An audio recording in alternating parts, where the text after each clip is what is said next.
Good morning dear student, welcome to campus chemistry classes. I hope आपको हमारे सारे video बहुत ही अच्छे लगे होंगे। लास्ट क्लास में मैंने आपको इलेक्ट्रोकेमिस्ट्री के बारे में बताया था और इलेक्ट्रोकेमिस्ट्री में अपन ने कुछ टॉपिक पढ़े थे। आज अपन पढ़ेंगे गैल्वेनिक सेल। तो आप हेडिंग लगाइए गैल्वेनिक सेल।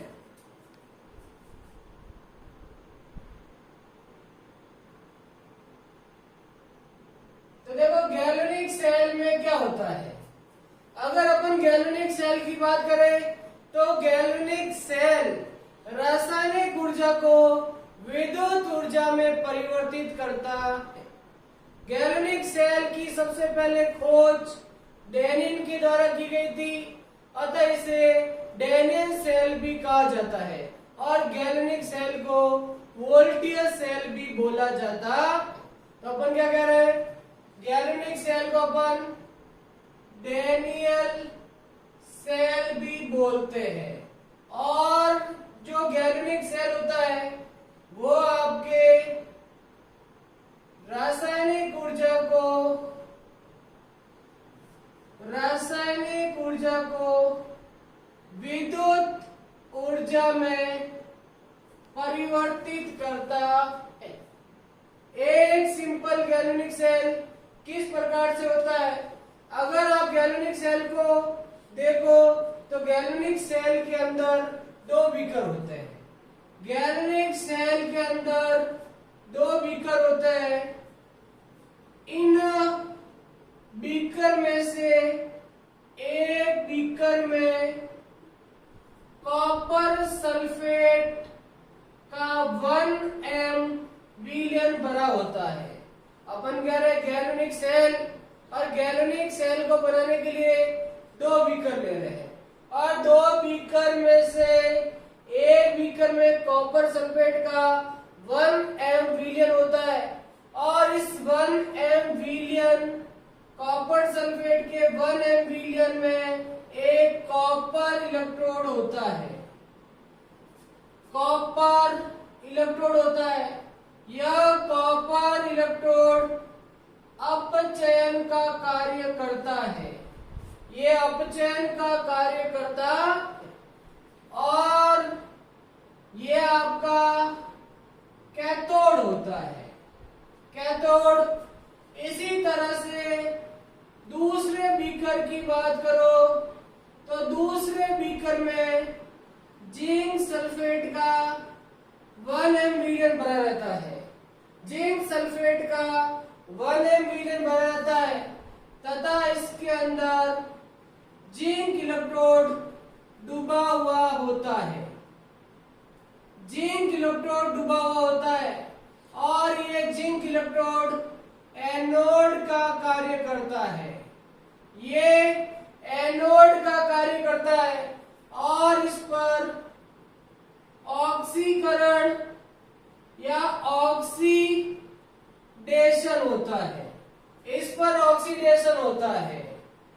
और अगर मैं एनोड की बात करूं तो एनोड आपका नेगेटिव होता है और कैथोड आपका पॉजिटिव होता है। और दोनों बीकर के मध्य एक लवण सेतु होता है। दोनों बीकर के मध्य में एक लवण सेतु होता है। यह उल्टे यू आकार की नली होती है। उल्टे यू आकार की नली होती है। इसमें KCl, KNO3, NH4, NO3 एगार के अंदर भरा होता है।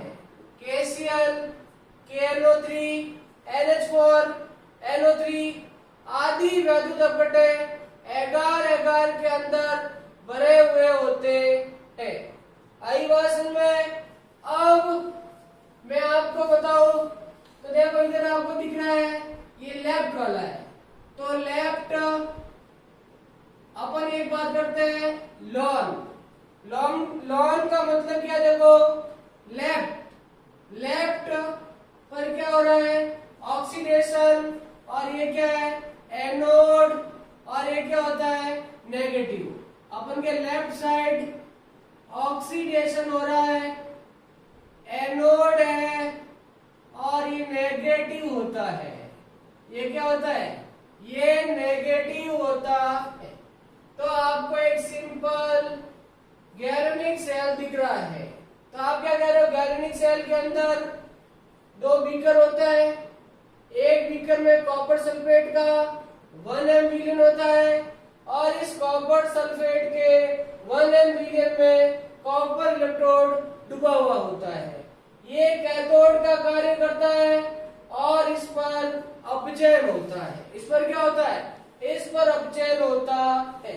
और अगर अपन दूसरे बीकर की बात करें तो दूसरे बीकर में जिंक सल्फेट का 1 m विलयन होता है और जिंक सल्फेट के 1 m विलयन के अंदर जिंक इलेक्ट्रोड डूबा होता है और ये नेगेटिव होता है और एनोड का कार्य करता है।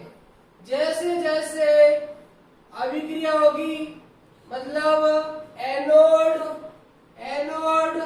पर जैसे ही ऑक्सीडेशन होगा तो एनोड से इलेक्ट्रॉनों का त्याग होगा। मतलब कि जो Zn है वो Zn इलेक्ट्रॉन अपने 2 इलेक्ट्रॉन त्याग कर Zn+2 का निर्माण करता है। तो यहाँ पर जो आपका ये Zn है वो किस में कन्वर्ट हो जाएगा, Zn+2 और 2 इलेक्ट्रॉन में कन्वर्ट हो जाएगा। मतलब यहाँ पर ऑक्सीडेशन होता है। अगर मैं कैथोड की बात करूं तो कैथोड पर आपका जो कॉपर+2 है 2 इलेक्ट्रॉन लेके कॉपर साल्ट का फॉर्मेशन करता है। मतलब ये धीरे धीरे डिसॉल्व होता है और यहाँ पर धीरे धीरे कॉपर डिपॉजिट होता है। इस तरह से आपका गैल्वेनिक सेल होता है। और इस गैल्वेनिक सेल में क्या होता है कि जो रासायनिक ऊर्जा होती है वो विद्युत ऊर्जा में परिवर्तित होती है।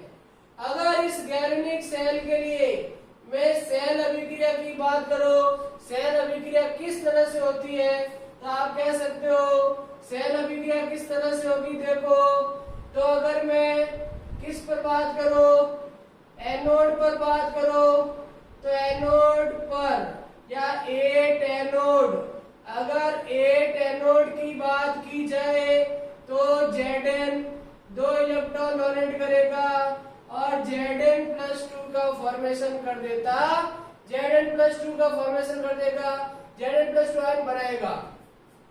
इसी तरह कैथोड की बात की जाए तो कॉपर+2 2 इलेक्ट्रॉन लेके कॉपर साल्ट का फॉर्मेशन करता है। सेल अभिक्रिया नेट रिएक्शन की बात करो तो क्या आ जाएगा, 2 इलेक्ट्रॉन से 2 इलेक्ट्रॉन कट जाएंगे और आपको मिलेगा Zn+Cu+2 कॉपर। इस तरह से कुल सेल अभिक्रिया इस तरह से होती है। और अगर गैल्वेनिक सेल के लिए ई सेल की बात की जाए तो गैल्वेनिक सेल के लिए ई सेल होता है।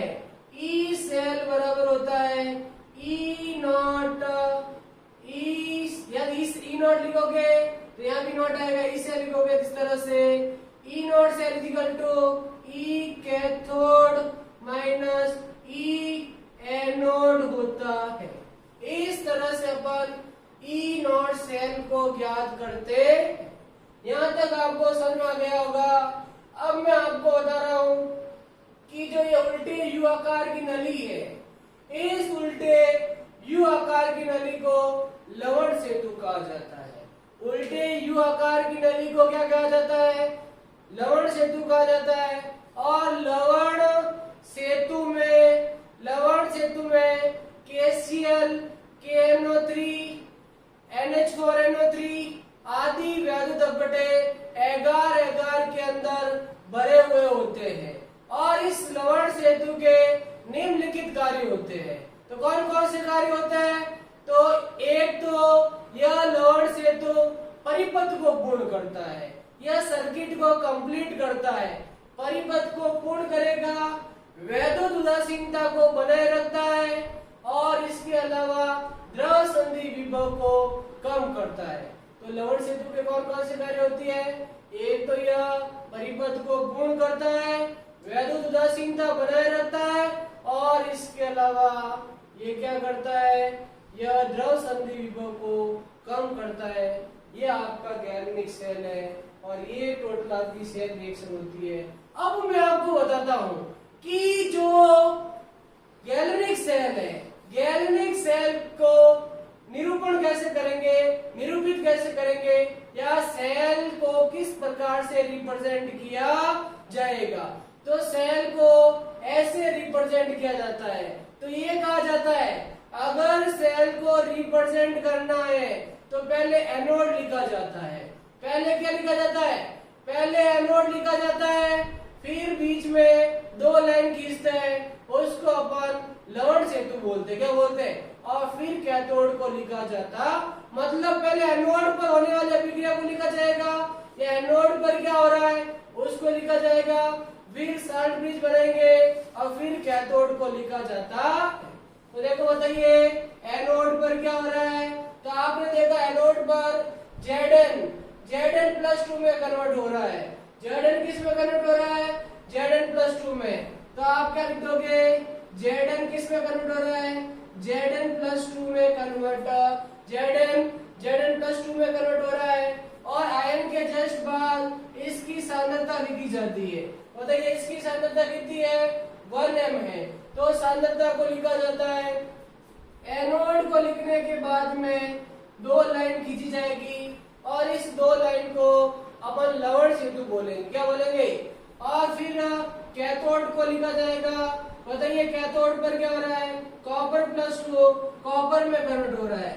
तो Copper+2 1m और कॉपर में कन्वर्ट हो रहा है।